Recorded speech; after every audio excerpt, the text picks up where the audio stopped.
Assalamualaikum warahmatullahi wabarakatuh.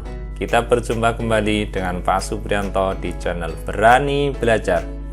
Pada kesempatan kali ini kita akan belajar tema 7, subtema 2, perkembangan teknologi komunikasi, pembelajaran 2, muatan bahasa Indonesia dan PPKN sesuai buku siswa halaman 125 sampai 132.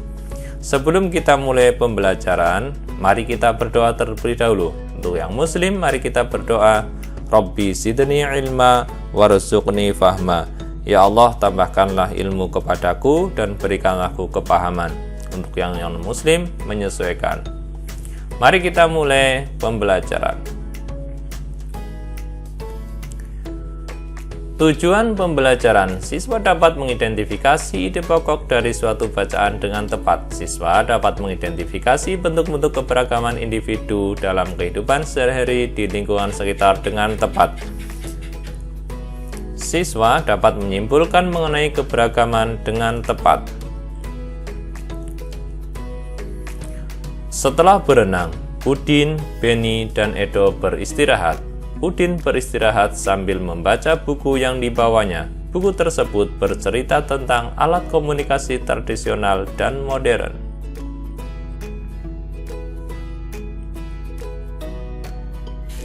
Bacalah teks berikut. Alat komunikasi tradisional dan modern. Manusia berkomunikasi dengan berbagai cara. Perkembangan teknologi komunikasi telah menghasilkan berbagai jenis alat komunikasi. Ada yang telah digunakan sejak lama maupun yang baru dikenal masyarakat.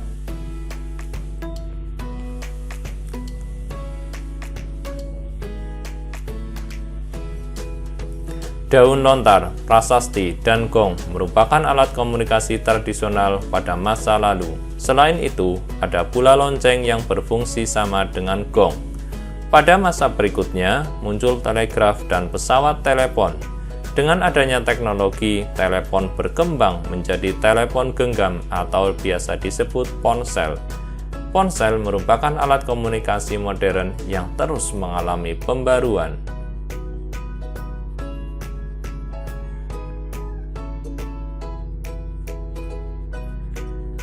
Kelompokkan alat komunikasi yang terdapat pada teks bacaan di atas dalam tabel berikut. Nah, di sini ada tabel alat komunikasi tradisional, alat komunikasi modern. Silahkan nanti amati pada teks berikut di sini ya. Mana yang termasuk dalam alat komunikasi tradisional dan alat komunikasi modern. Nah, ini sebagai petunjuknya. Silahkan nanti kalau sudah ketemu tinggal diletakkan pada alat komunikasi tradisional apa saja dan alat komunikasi modern apa saja. Lengkapi kalimat berikut. Ya, silakan nanti ada 5 soal.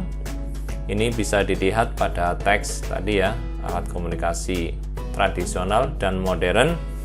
Ini bisa kamu lihat pada teks itu untuk menjawab atau untuk melengkapi kalimat berikut. Ini teks yang menumpang. Alat komunikasi titik-titik digunakan pada masa lalu. Titik-titik termasuk ke dalam alat komunikasi tradisional. Lonceng dan titik-titik memiliki fungsi yang sama. Telepon kini berkembang menjadi titik-titik.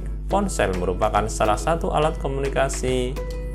Ya, silakan, ini nanti jawabannya sudah ada di bawah, hanya tinggal memasangkan dengan nomor 1 sampai dengan nomor 5. Sedangkan nanti sambil lihat di bacaan yang tadi ya, supaya nanti kamu menjawabnya bisa dengan mudah. Ayo mengamati. Udin baca buku tentang komunikasi. Selesai membaca, Udin menceritakan isi buku pada Edo dan Beni. Setelah bercerita, mereka berdiskusi tentang isi buku. Diskusi adalah salah satu contoh bentuk komunikasi. Beni memberikan pendapat dengan santun tentang alat komunikasi sederhana yang masih dapat dipakai hingga saat ini. Edo menanggapi dengan penuh semangat. Udin menjadi pendengar yang baik sambil sesekali memberi tanggapan. Gaya Udin, Beni, dan Edo saat melakukan diskusi berbeda-beda. Namun mereka tetap dapat berdiskusi dengan baik. Hal tersebut terjadi karena sifat tiap orang pasti berbeda. Ayo menulis. Setiap orang memiliki sifat yang berbeda-beda. Ada yang pendiam dan pemalu. Ada juga yang memiliki sifat ramah dan mudah bergaul. Sifat termasuk salah satu bentuk keberagaman. Berikut beberapa contoh sifat beserta ciri-cirinya. Di sini ada jenis sifat dan ciri-ciri. Contohnya di sini sopan. Ciri-cirinya menghormati setiap orang. Yang kedua, sombong. Selalu merasa lebih baik dari yang lain. Ini bisa juga meremehkan orang lain, menganggap dirinya yang paling bisa, dan sebagainya. Keras kepala, tidak mau mendengarkan pendapat orang lain. Yang berikutnya, rendah hati, selalu menghargai orang lain. Dan yang terakhir, humoris, senang membuat suasana riang dan penuh tawa. Selain sifat-sifat di atas, masih banyak lagi sifat lainnya. Cari tahu bersama temanmu, apakah perbedaan sifat pada individu dapat berpengaruh terhadap kegiatan komunikasi. Amati 5 orang temanmu. Dapatkah kamu menemukan aneka sifat? Ya, silakan nanti kamu kerjakan di sini aneka sifat dan kebiasaan teman-teman. Silakan kamu pilih 5 teman, kemudian tulis namanya, sifatnya bagaimana, kebiasaannya bagaimana. Contohnya di sini ya.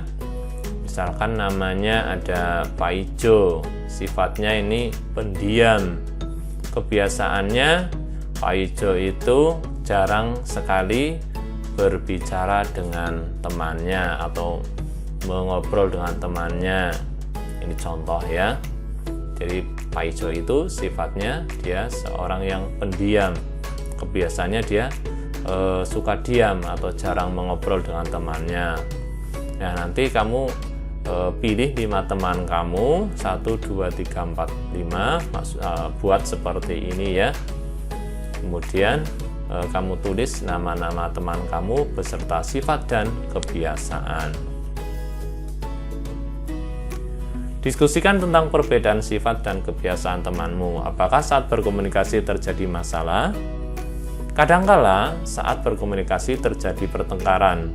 Dengan memahami aneka sifat dan kebiasaan teman, kita telah menjaga persatuan yang sesuai dengan sila ketiga Pancasila, yaitu Persatuan Indonesia. Nah, tentu saja saat berkomunikasi kadang terjadi pertengkaran atau mungkin selisih pendapat atau mungkin yang lain ya, saling bersikukuh dengan pendapatnya. Tentu saja ini kalau dibiarkan tidak bagus. Nah, dengan saling memahami aneka sifat atau kebiasaan teman, kita menjaga persatuan atau pertemanan. Nah, menjaga persatuan seperti ini atau pertemanan seperti ini termasuk dengan pengamalan Pancasila sila ketiga, yaitu Persatuan Indonesia. Terima kasih demikian untuk pembelajaran hari ini. Mudah-mudahan dapat dipahami.